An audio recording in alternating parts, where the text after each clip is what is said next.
By the time Thanksgiving morning rolled around, the kitchen smelled heavier than usual. The turkey was slowly turning golden in the oven, and the mix of butter and spices made the whole house feel warmer than it should. I was scooping cranberry sauce into a glass bowl when I heard the soft clink of plates behind me. I turned and saw my mom setting a full place setting at the far end of the dining table: knife, fork, spoon, napkin, glass. Nothing missing. That seat was supposed to stay empty. We weren't expecting guests. We hadn't invited anyone. I stared at the extra setting. It looked wrong, out of place. But Mom set it down like she'd done it 100 times, smooth, practiced, almost tender. She nudged the wine glass so it lined up perfectly, shifted the plate a hair to the right, like she needed everything exactly where it belonged. I asked her if she made a mistake. She said only, "Leave it. We'll need it later." No explanation, no emotion. Just calm in a way that left no room to argue. I didn't like the feeling creeping into my chest, this uneasy hesitation. Like asking too much would cross some invisible line. I focused on the food in front of me and pretended the 13th place setting wasn't sitting behind me like a weight. By 3 in the afternoon, the living room was ready for dinner. The parade played on TV. My dad flipped through a newspaper on the sofa, and I sat on the carpet with my sister sorting through board games. Only Mom kept moving back and forth from the kitchen, always glancing at that empty seat. The closer we got to dinner, the more careful she became, straightening the napkin, smoothing the tablecloth, making sure the utensils were perfectly spaced. Like someone real would sit there, like someone would lift that fork, sip from that glass, carve into the turkey. I told myself she was stressed, maybe exhausted from cooking since dawn. But as the sun went down, that offbeat feeling in the air thickened, like something in the house was quietly waking up and I just didn't hear it yet. At 5:30, the sky was black and the food spread was ready: turkey slices on a platter, garlic mashed potatoes, roasted carrots, cornbread, green beans glossy with butter. I filled everyone's wine glasses. When my fingers brushed the extra glass, the glass felt colder than the others. A chill settled into my fingertips. I moved my hand to another glass, warm. Back to the extra one, ice cold. Mom told us to sit. She took the head of the table. Dad to her left, my sister by the window. The extra place sat right across from me. The chair wasn't pulled out, but everything laid out in front of it looked used or waiting to be. Mom bowed her head to pray, and we followed. I usually count my breaths while she speaks, but this time I didn't even reach 3 before I heard it: a small, crisp sound, chewing, not imagined, not misheard. Someone biting into the crispy skin of roasted turkey, soft mouth sounds mixing with the crunch. I thought it was my sister sneaking food, but the sound came from the opposite end of the table, from the empty seat staring straight at me. I opened my eyes. The plate across from me wasn't empty anymore.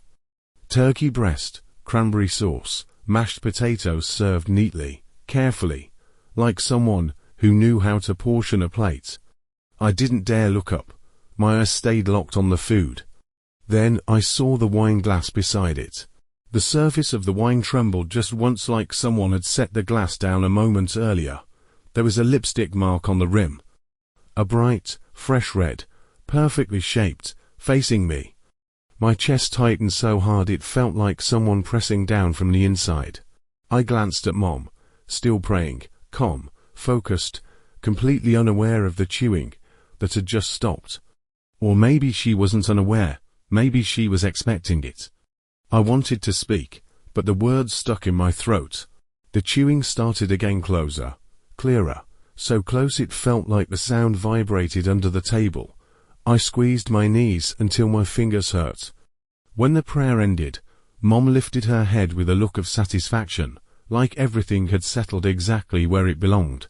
Her gaze brushed over the empty seat, no confusion, no surprise. Just acknowledgement, she said. Let's eat. Dad served my sister turkey like nothing happened. Like there wasn't a plate across from me with food that hadn't been there minutes ago. The cranberry sauce had a tiny streak along one edge, like a fork had scraped through it. I ate slowly, barely tasting anything. Mom kept glancing toward the end of the table, not at me, not at the empty chair, but at someone she knew, someone she was comfortable acknowledging. I shifted my eyes toward the wine glass again just to be sure I'd imagined it. The wine rippled once more. Like someone tapped the glass with a finger, my breath stopped.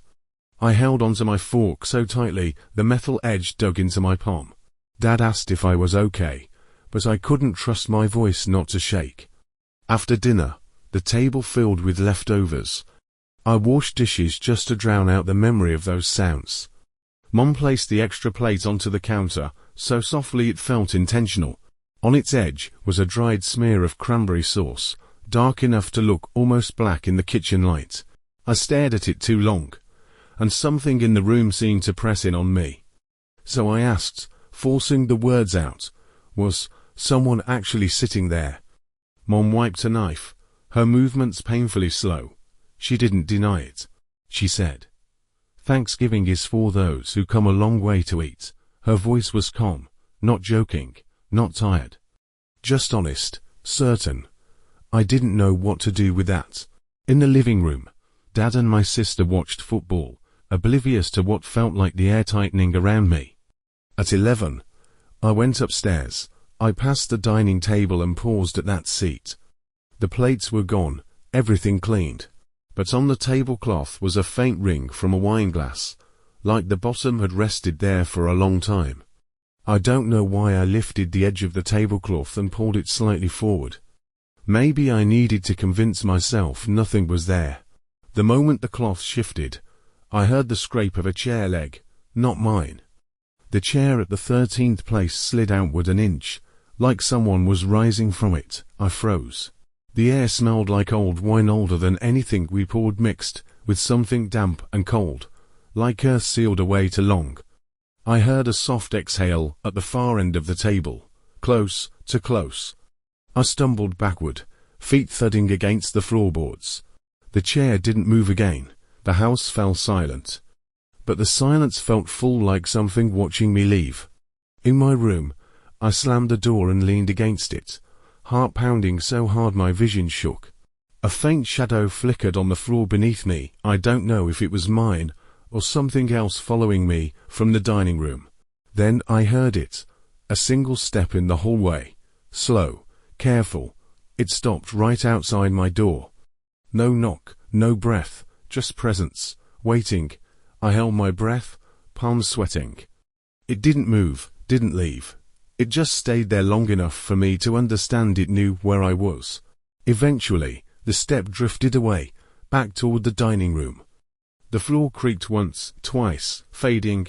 The next morning, the first thing I did was run downstairs. Mom was making bacon. She didn't mention anything. She didn't even look tired. She asked if I wanted toast. The table was spotless, the extra place was gone.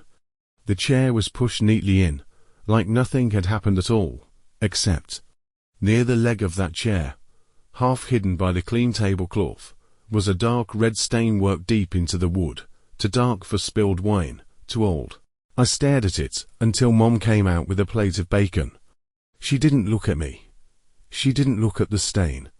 She just said, in the same casual tone she'd used to remind me to finish my homework, "Next Thanksgiving, we'll set an extra place again."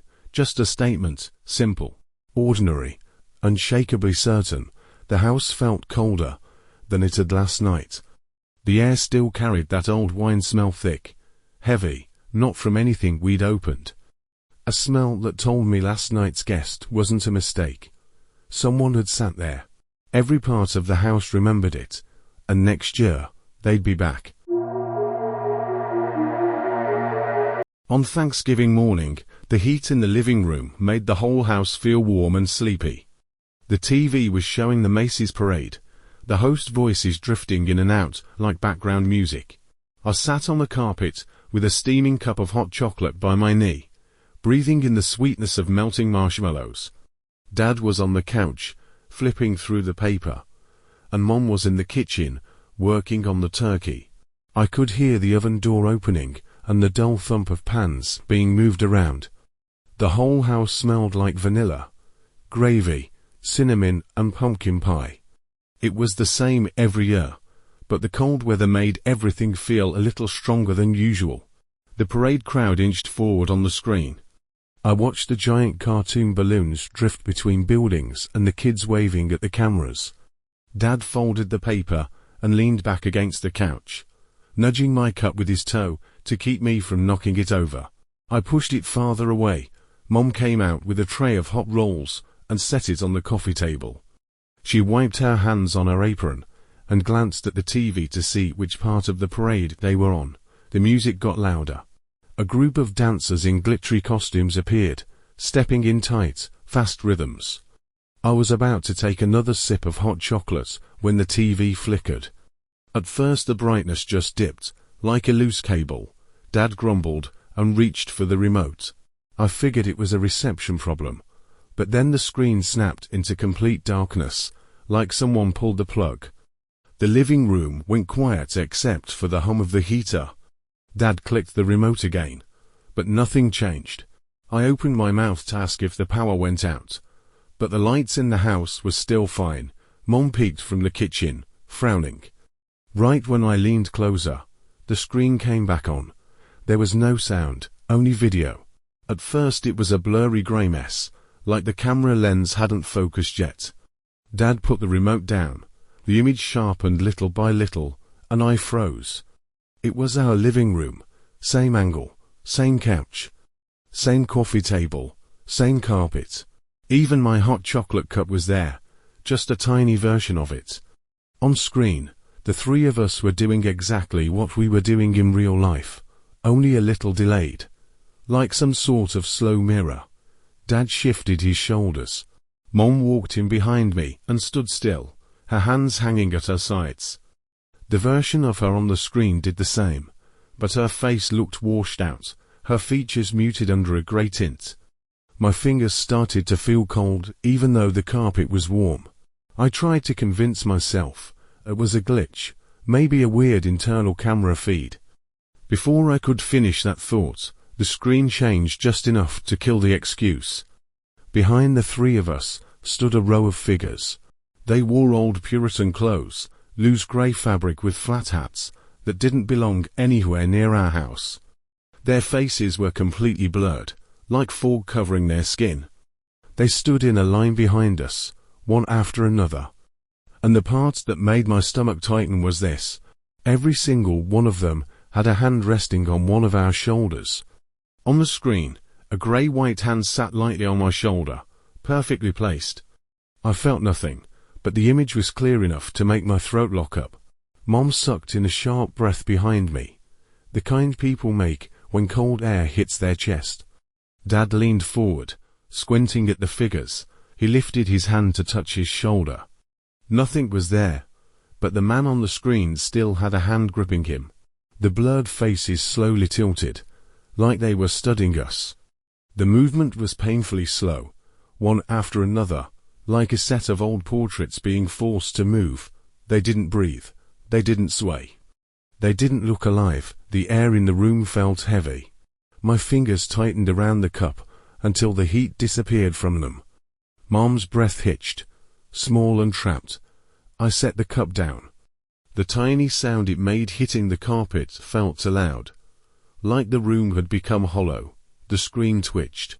All the Puritan figures straightened at the same time, like someone flipped a switch. Their hands slid off our shoulders and fell to their sides, as if they were about to step forward. My ribs squeezed tight. Mom touched my back. Dad stood up and stepped toward the screen. On the TV, the figures stepped forward too, but in real life, only Dad moved. For a second, two versions of him overlapped on the screen, the real one approaching the TV, and the one on screen, with an entire row of shadowy figures behind him. A hand from one of the figures lifted, aiming toward the back of the dad inside the screen. Dad froze. His shoulder twitched. A tiny movement, like someone brushed against him. Mom whispered his name, but he didn't answer. He reached toward the power button. Right when his finger was about to touch the frame, one of the figures pressed its pale hand onto the hand of the dad inside the screen. Dad yanked his hand back in real life, like something burned him.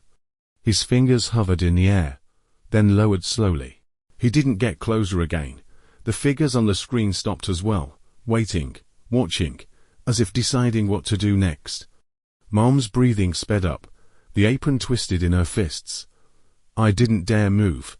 I felt like the moment anyone shifted too fast, those figures would step out of the TV and fill the room.